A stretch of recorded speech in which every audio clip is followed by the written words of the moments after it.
जी हाँ दोस्तों, पवन सिंह काराकट से चुनाव लड़ने वाले हैं, जो काफ़ी बेहतर है। पवन सिंह जब रोड शो कर रहे थे तो काफ़ी ज़्यादा भीड़ लग गया वहाँ पर। लोग पवन सिंह के देखने के लिए लोग इतना भीड़ लगा दिए कि पवन सिंह का गाड़ी जाम में फंस गया। वो वहाँ से निकल नहीं पा रहे थे। पवन सिंह का जनता का फुल सपोर्ट है। पवन सिंह काराकट से चुनाव जरूर से जीतेंगे।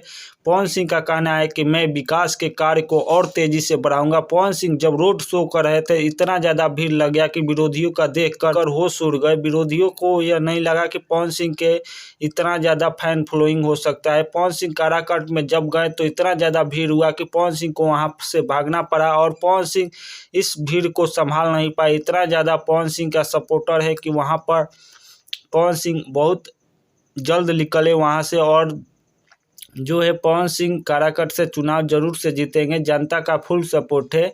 विरोधियों का देखकर होश उड़ गया। पवन सिंह के विरोधी एनडीए से जो है उपेंद्र कुशवाहा हैं, जिनको बीजेपी ने टिकट दिया है। उपेंद्र कुशवाहा को पवन सिंह के विरोध में लड़ने के लिए। यह जानकारी आप लोगों को कैसा लगा? वीडियो को लाइक करें, चैनल को सब्सक्राइब करना ना भूलें। Thank for you. जय हिंद।